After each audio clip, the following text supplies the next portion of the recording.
Hello दोस्तों, एक बार फिर से आप सभी का स्वागत है एजुकेशन बाइट पर। मैंने आपकी विज्ञान की राधन सीरीज शुरू की थी, जिसमें फर्स्ट पार्ट में करा चुकी थी, जिसमें आपके मैंने 54 क्वेश्चंस करा दिए थे। आज मैं इसका अगला पार्ट करा रही हूँ। सबसे पहला क्वेश्चन है आज का आपका, ऊष्मा की मात्रा निर्भर करती है वस्तु के द्रव्यमान पर, तापांतर पर, विशिष्ट ऊष्मा पर या फिर ये सभी। तो ऊष्मा की मात्रा वस्तु के द्रव्यमान पर भी डिपेंड करती है, तापांतर पर भी करती है और विशिष्ट ऊष्मा पर भी करती है, इसलिए आंसर हो जाएगा ये सभी। और ये बात आपके अगले प्रश्न से क्लियर हो जाएगी। अगला प्रश्न है आपका, विशिष्ट ऊष्मा का सूत्र है Q बराबर mst, Q बराबर ms या फिर Q बराबर mt या कोई नहीं। तो विशिष्ट ऊष्मा का सूत्र होता है Q बराबर mst, जिसमें Q है ऊष्मा, m है द्रव्यमान, s है विशिष्ट ऊष्मा यानी कि स्पेसिफिक हीट और T होती है तापांतर। तो देखो m पर भी डिपेंड कर रहा है आपकी ऊष्मा, s पर भी हो रही है, T पर भी हो रही है। तो आपका फर्स्ट ये वाला जो क्वेश्चन था इसका आंसर यहाँ से क्लियर हो गया और 56 का आंसर हो जाएगा ऑप्शन नंबर आ। अगला प्रश्न है, जल वाष्प के द्रव में बदल जाने की क्रिया कहलाती है वाष्पन, संघनन, ऊर्ध्वपातन या कोई नहीं। तो जल वाष्प से जब हम द्रव की तरफ जाते हैं, यानी कि गैसीय अवस्था से जब हम जाते हैं द्रवीय अवस्था की तरफ, तो हमारी जो क्रिया होगी वो कहलाएगी संघनन। ठीक है, गैस से लिक्विड में आना संघनन होता है। अगला प्रश्न है, किसी द्रव को वाष्प में बदलने की क्रिया कहलाती है वाष्पन, गलनांक या संघनन या फिर सभी। इसको कंडेंसेशन भी बोलते हैं संघनन को। द्रव से हम किस में जा रहे हैं, वाष्प में जा रहे हैं, यानी कि लिक्विड से कहाँ जा रहे हैं, गैस में जा रहे हैं। कौन सी क्रिया होगी, इवेपोरेशन, यानी कि यहाँ पर आंसर हो जाएगा आपका वाष्पन। ठीक है, अगला आपका है प्रश्न, ऊर्ध्वपातन का उदाहरण है कपूर, नौसांदर, दोनों या हीरा।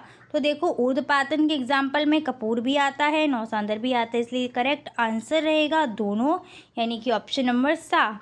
अगला प्रश्न है, हर्ट्ज मात्रक है ऊर्जा का, आवृत्ति का, तरंग दैर्ध्य का या विद्युत क्षेत्र की तीव्रता का। तो जो हर्ट्ज होता है ये मात्रक होता है आवृत्ति का, और इसको हम कुछ इस तरीके से लिखते हैं हर्ट्ज। अगला प्रश्न है, ध्वनि तरंगों की आवृत्ति होती है 20 हर्ट्ज से कम, 20,000 हर्ट्ज से अधिक या 20 हर्ट्ज से 20,000 हर्ट्ज तक, या उपर्युक्त तो तीन हो। तो देखो आपको ये जो पढ़ाया था ध्वनि तरंग के प्रकार, वहाँ 3 प्रकार बताए थे। पहले जो प्रकार था वो था 20 हर्ट्ज से कम आवृत्ति की, उसके बाद 20 हर्ट्ज से 20,000 हर्ट्ज तक की आवृत्ति वाली, और फिर आती हैं आपकी 20,000 हर्ट्ज से अधिक, यानी कि ये तीनों ही प्रकार हैं। तो आंसर हो जाएगा ऑप्शन नंबर दा, उपर्युक्त तीनों। अब यहाँ पर देख लो, जो 20 हर्ट्ज से कम की तरंगे होती हैं आवृत्ति की, उनको बोलते हैं अपश्रव्य तरंगे। 20,000 हर्ट्ज से अधिक वाली तरंगे होती हैं पराश्रव्य तरंगे, जिनको कुछ ही जानवर सुन सकते हैं, जैसे चमगादड़ वगैरह।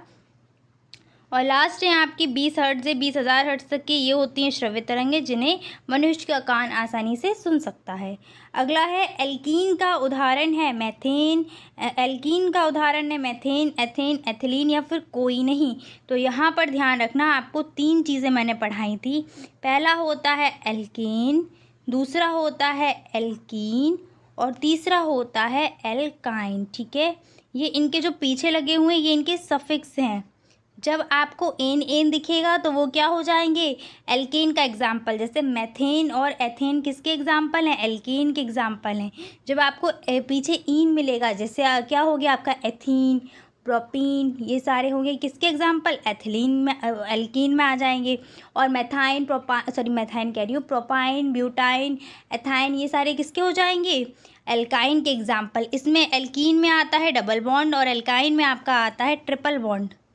ठीक है, इसमें ट्रिपल बॉन्ड लगता है, इसमें डबल बॉन्ड, और एल्कीन में सभी में सिंगल बॉन्ड आता है लग के। तो एल्कीन का यहाँ पर एग्जाम्पल रहेगा एथिलीन, और एथिलीन गैस का हम प्रयोग करते हैं फलों को पकाने में। और एथिलीन गैस का सूत्र क्या होता है, तो मैं यहाँ पर सूत्र भी लिख देती हूँ इसका, C2H4 होता है एथिलीन का सूत्र। ठीक है, चलिए आगे बढ़ते हैं। मैथेन का सूत्र क्या होता है, इसका भी लिख देती हूँ CH4, और एथेन का हो जाएगा C2H6।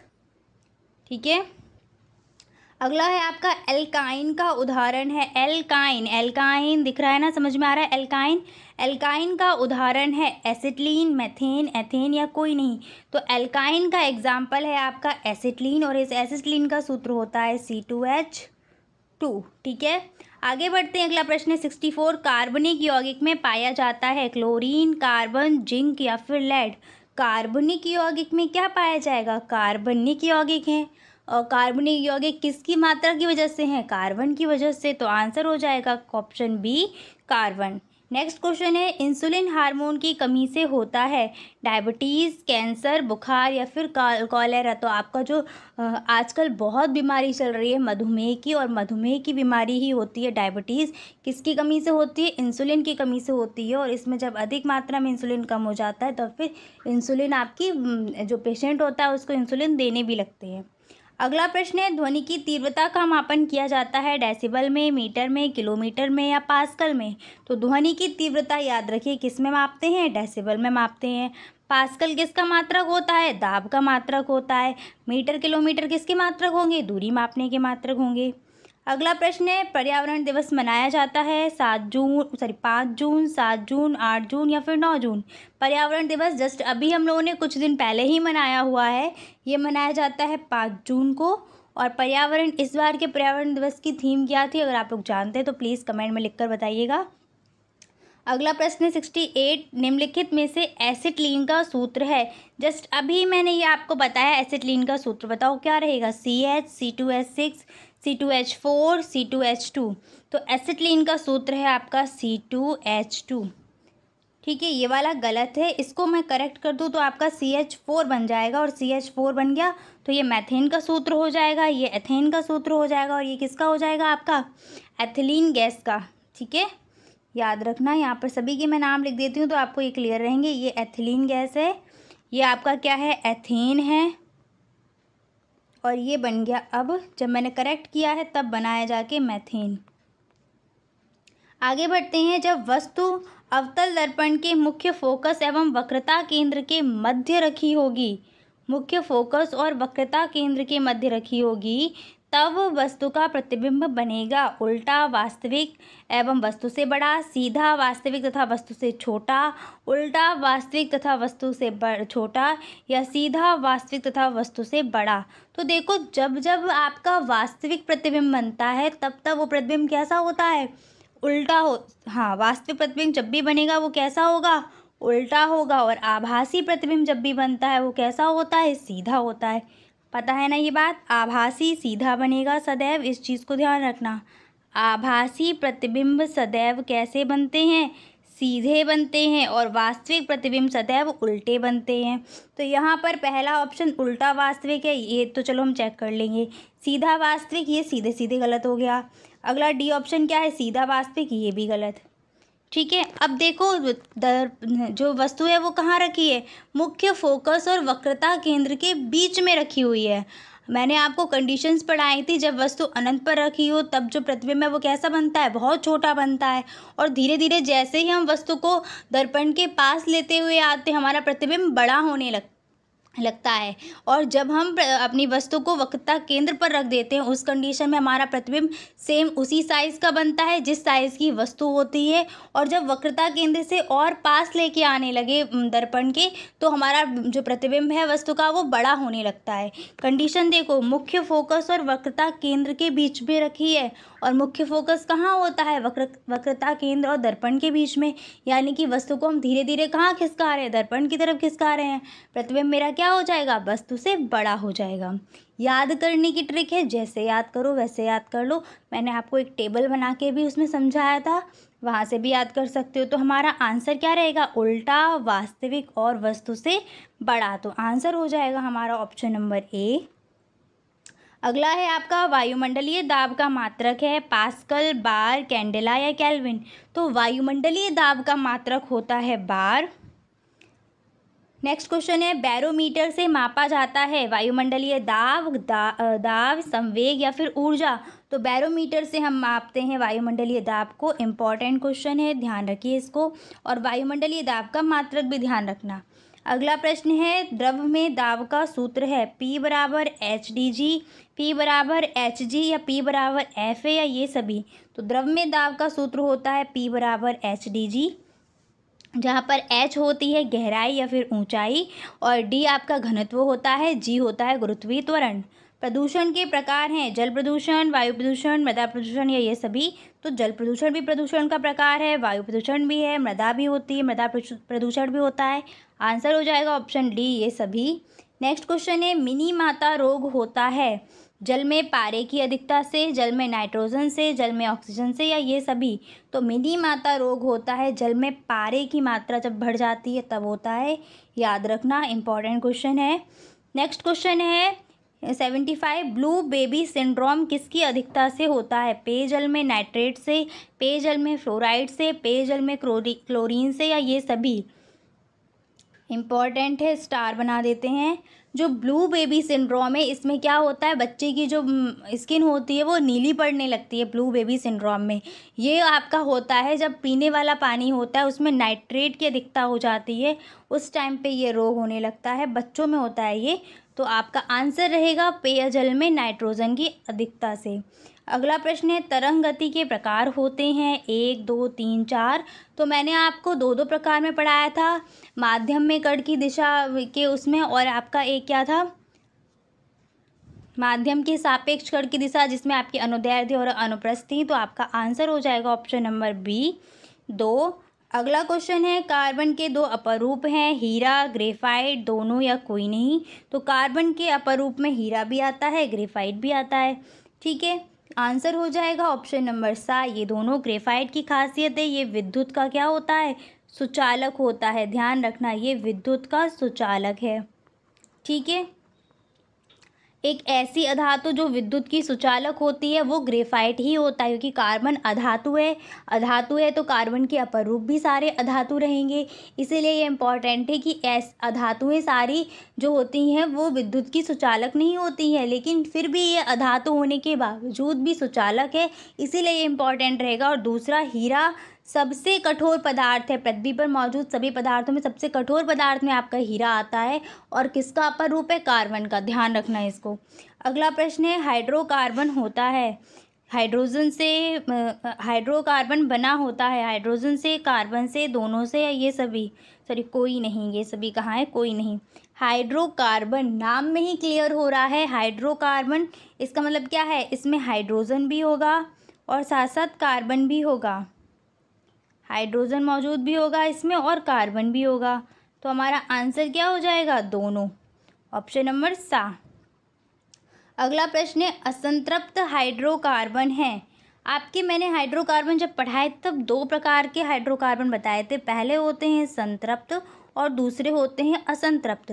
संतृप्त हाइड्रोकार्बन वे कार्बन होते हैं जिसमें कार्बन कार्बन के बीच सिंगल बॉन्ड लगा होता है, और असंतृप्त हाइड्रोकार्बन वे हाइड्रोकार्बन होते हैं जिसमें कार्बन कार्बन के बीच डबल बॉन्ड या फिर एक ट्रिपल बॉन्ड, कम से कम एक डबल बॉन्ड और कम से कम एक ट्रिपल बॉन्ड देखने को मिलता है, वो होते हैं असंतृप्त हाइड्रोकार्बन, ठीक है। और जस्ट अभी मैंने एक चीज़ आपको क्लियर की थी, जैसे एल्केन हो गया, एल्केन में एक सिंगल बॉन्ड आता है कार्बन कार्बन के बीच, कभी डबल बॉन्ड देखने को नहीं मिलेगा।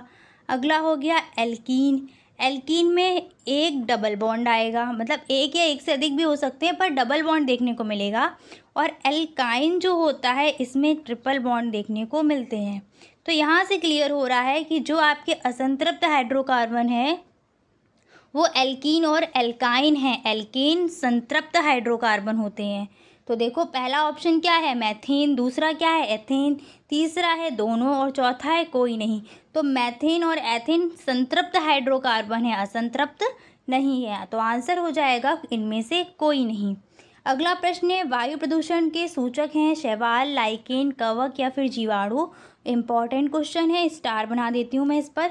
वायु प्रदूषण के जो सूचक होते हैं वो होते हैं लाइकेन, और लाइकेन किसके सहजीवी होते हैं, शैवाल और कवक के सहजीवी होते हैं। अगला क्वेश्चन है अम्ल वर्षा का कारण है वायु प्रदूषण, जल प्रदूषण, मृदा प्रदूषण या ये सभी। तो अम्ल वर्षा का जो मुख्य कारण है वो क्या है, वायु प्रदूषण का। तो आपका आंसर होगा ऑप्शन आ।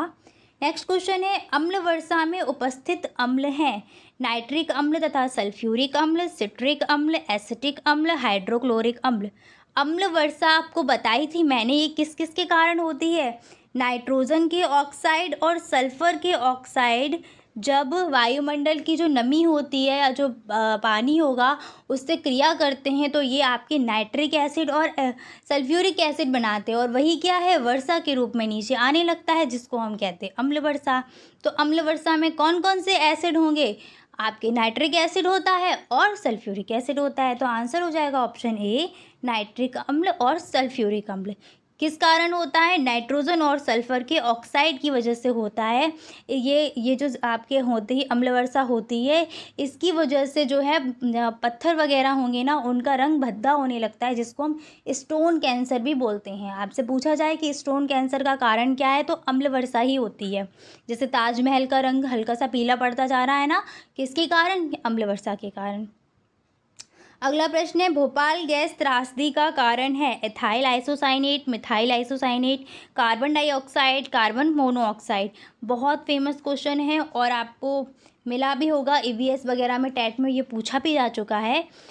तो भोपाल गैस त्रासदी का जो मेन कारण था वो था मिथाइल आइसोसाइनेट गैस। ऑप्शन हो जाएगा ऑप्शन बी। अगला आपका प्रश्न है, ताजमहल का दिन प्रतिदिन भद्दा होने का कारण है ग्रीन हाउस प्रभाव, ओजोन परत, अम्ल वर्षा या फिर कोई नहीं। जस्ट अभी मैंने आपको समझाया है, तुरंत आंसर आ गया होगा। ऑप्शन नंबर सी, अम्ल वर्षा। और ये जब पत्थरों का रंग या पत्थरों का जो कलर है वो दिन प्रतिदिन भद्दा होता रहता है, वो आपका जो रोग कह सकते हैं या वो जो क्रिया कह सकते हैं वो होती है स्टोन कैंसर। अगला प्रश्न है, ग्रीन हाउस गैस हैं methane, carbon dioxide, nitrous oxide, sulphur oxide, chlorine या फिर हाइड्रोजन। तो ग्रीन हाउस की गैसें होती हैं मीथेन, कार्बन डाइऑक्साइड और नाइट्रस ऑक्साइड, यानी कि ऑप्शन ए। अगला प्रश्न है, ग्रीन हाउस प्रभाव का कारण है, ग्रीन हाउस प्रभाव किस कारण से होता है, वायु प्रदूषण, जल प्रदूषण या मृदा प्रदूषण या कोई नहीं। तो ये हो जाएगा आपका ऑप्शन ए, वायु प्रदूषण। नेक्स्ट क्वेश्चन है, संतृप्त हाइड्रोकार्बन का अणुसूत्र है। संतृप्त हाइड्रोकार्बन जस्ट अभी बताया था, ये क्या आ जाते हैं, इसमें एल्केन आते हैं जिसमें एक सिंगल बॉन्ड होता है और इनका सामान्य सूत्र यहाँ पर मैं नोट कर देती हूँ। सामान्य सूत्र होता है CnH2n+2। तो सीधे सीधे आपको आंसर मैंने बता दिया, इसका आंसर हो जाएगा ऑप्शन नंबर ए, CnH2n+2। आगे बढ़ते हैं, अगला क्या है, एल्यूमिनियम कार्बाइड पर जल की क्रिया द्वारा कौन सा हाइड्रोकार्बन उत्पन्न होता है, एथेन, मैथेन, एसिटिलीन या फिर एथिलीन। तो रिएक्शन तो आपके एग्जाम में आनी नहीं है, जितना मैंने आपका पूरा करवाया हुआ है, बट फिर भी यहाँ पर दी गई है तो मैं रिएक्शन तो नहीं, आपको सीधे सीधे बता देती हूँ कि जो एल्यूमिनियम कार्बाइड की जब हम रिएक्शन भी बता देते हैं, आप लोग वरना कहें कि रिएक्शन नहीं बताई मैम ने। एल्यूमिनियम कार्बाइड का जो सूत्र होता है वो होता है Al4C3। जब हम इसकी रिएक्शन किसके साथ कराएंगे, जल के साथ कराएंगे, H2O के साथ कराएंगे, तो हमारी दो चीज़ें बनती है, एक बनता है हमारी मैथेन गैस और दूसरी बनती है क्या, एल्यूमिनियम हाइड्रोक्साइड, AlOH का होल थ्राइस प्लस बनेगा हमारा CH4। बैलेंस करना है तो बैलेंस कर लो, इधर कार्बन कितने हैं 3 और इधर कार्बन कितना है 1, 3 लगा दिया आगे। इधर एल्यूमिनियम कितना है 1 और इधर एल्यूमिनियम कितने थे 4, तो हमने 4 लगा दिया। ऑक्सीजन बैलेंस करो तो 4 ऑक्सीजन इधर साइड दिए हैं और इधर 1 है, तो हम क्या करेंगे यहाँ पर लगा देंगे 4, सॉरी गलत हो गया, 4 ऑक्सीजन नहीं है 4 और ये 3, 4 3 12 ऑक्सीजन है, तो यहाँ पर लगेगा 12। ये आपकी रिएक्शन कंप्लीट हो गई। आपसे पूछा गया था कि एल्यूमिनियम कार्बाइड पर जब जल की क्रिया कराते हैं तो कौन सा हाइड्रोकार्बन उत्पन्न होता है। जो हाइड्रोकार्बन हमें मिला है वो क्या है, CH4। ठीक है, ये हाइड्रोकार्बन तो नहीं है क्योंकि इसमें कार्बन मौजूद नहीं है। हाइड्रोकार्बन क्या हो गया CH4 और CH4 क्या होता है, मैथेन गैस होती है। ठीक है, तो आपका आंसर हो जाएगा इस क्वेश्चन का मैथेन गैस। नेक्स्ट क्वेश्चन है, सोडियम एसीटेट को सोडा लाइम के साथ गर्म करने पर कौन सी गैस प्राप्त होती है। तो सेम आंसर इसका भी है, जब हम सोडियम एसीटेट को सोडा लाइम के साथ गर्म करते हैं तो हमें वहाँ पर मैथेन गैस मिलती है। सोडियम एसीटेट का सूत्र क्या होता है, तो मैं यहाँ पर लिख देती हूँ, सोडियम एसीटेट का सूत्र होता है CH3COONA। ठीक है, सोडियम एसीटेट का फॉर्मूला है CH3COONA। अगला है प्रश्न, हरित लवण रहित पौधों का समूह है, शैवाल, कवक, अनावृत बीजी या उपर्युक्त सभी। हरित लवक रहित, लवण नहीं होगा, यहाँ पर क्या होना चाहिए, लवक होना चाहिए, हरित लवक रहित।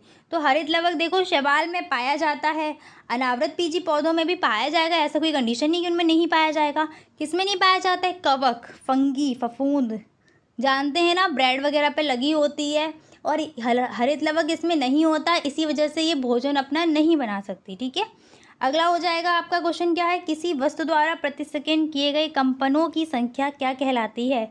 1 सेकेंड में किए जाने वाले कंपन की संख्या क्या होती है, आवृत्ति होती है, ये आपको लास्ट क्लास में मिला भी था। नेक्स्ट क्वेश्चन है, वायु दाब आरोपित करती है केवल ऊपर की दिशा में, केवल नीचे की दिशा में, या चारों दिशा में। तो वायु दाब चारों दिशाओं में आरोपित करते हैं। अगला है, निम्नलिखित में से अक्रिस्टलीय कार्बन के अपरूप हैं, ग्रेफाइट, हीरा, सुगर चारकोल या फुलरीन। क्वेश्चन 2017 में आया हुआ है, ध्यान रखना, स्टार पॉइंट लगा देते हैं, इंपॉर्टेंट क्वेश्चन है।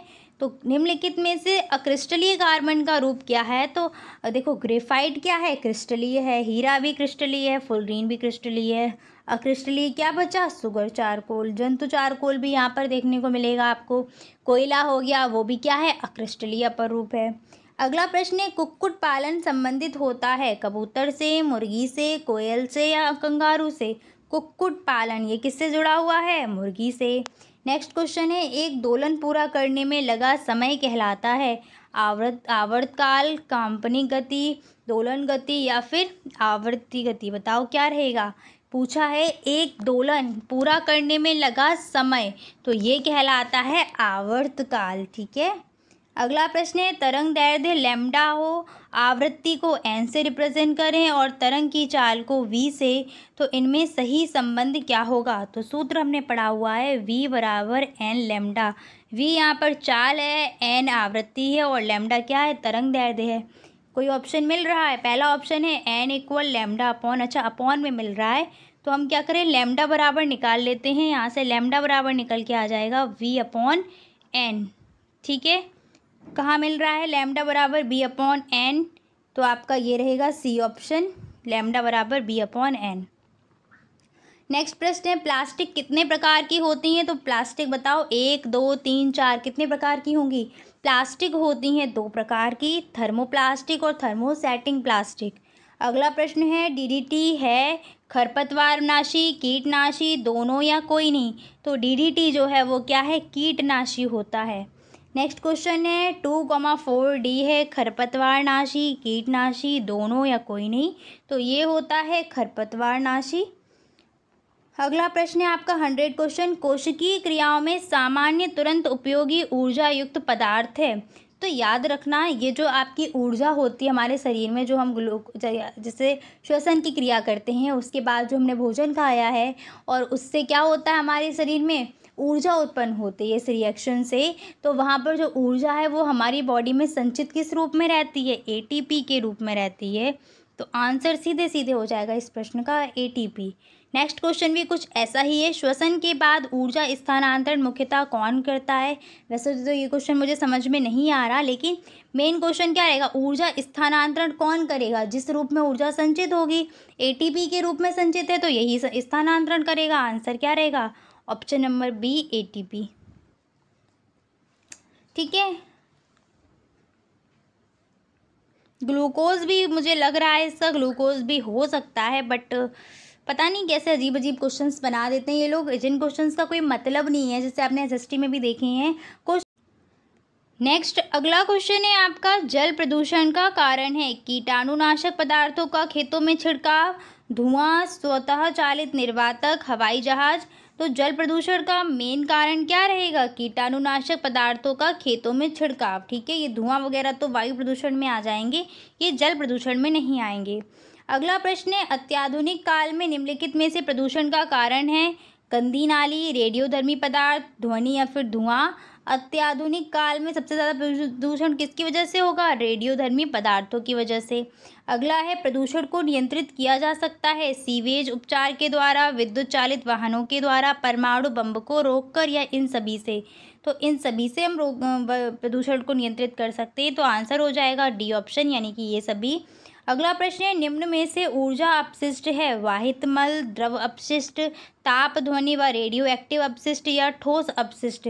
ऊर्जा अपशिष्ट पूछा है तो ऊर्जा अपशिष्ट क्या होंगी? ऑप्शन नंबर बा, ताप, ध्वनि व रेडियो एक्टिव अपशिष्ट। नेक्स्ट क्वेश्चन है, लाइकेन व ब्रायोफाइटा किस प्रदूषक के सूचक हैं? ये आपके ज़्यादातर सूचक होते हैं सल्फर डाइऑक्साइड के, तो आपका आंसर हो जाएगा ऑप्शन नंबर ए। नेक्स्ट है, जल को प्रदूषित करने वाले पदार्थ हैं पारा, सीसा, सोना चांदी, तांबा, टिन, पीतल, चांदी। तो जल को सर्वाधिक मात्रा में जो प्रदूषित करते हैं वो क्या हो जाएंगे? इन ऑप्शंस में हो जाएंगे पारा, सीसा। ऐसे ही आपको कैडमियम भी मिलेगा और आपका क्या कहते हैं नाइट्रेट भी मिलेगा, ये भी जल को अत्यधिक मात्रा में प्रदूषित करते हैं। अगला प्रश्न है, मोटर वाहन प्रदूषण कम करने का उपाय है? मोटर वाहनों के इंजन के डिज़ाइन में सुधार, सीएनजी एवं एलपीजी जैसे इंजनों का उपयोग, मोटर वाहनों का समुचित रखरखाव या इनमें से सभी। तो देखो ये ए ऑप्शन भी सही है, बी भी सही है और आपका सी भी सही है। आंसर हो जाएगा डी ऑप्शन, ये सभी। नेक्स्ट आपका क्वेश्चन है, मरुस्थल बनने का मुख्य कारण है? वन रोपण, वन आरोपण, जलमग्न होना या फिर अत्यधिक कटाई। तो वन रोपण तो है नहीं, जलमग्न होना भी नहीं है।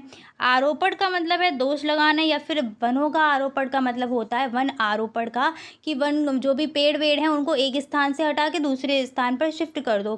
तो मुझे ये नहीं लगता कि ये भी होगा। सबसे ज़्यादा जो इफेक्ट करेगा वो क्या रहेगा? अत्यधिक कटाई। वृक्षों की ज़्यादा से ज़्यादा कटाई करते रहोगे तो धीरे धीरे क्या होगा? मरुस्थल वहाँ बनने लगेगा। आंसर रहेगा option number D. Next question है, मैथिल मैग्नीशियम ब्रोमाइड पर जल की क्रिया द्वारा हमें प्राप्त होता है?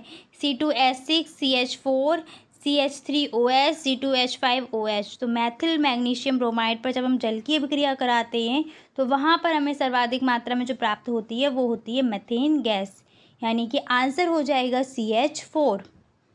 ठीक है, आज हम इतना ही रखते हैं। लगभग आपके 110 क्वेश्चन आज मतलब टोटल 110 हो गए हैं।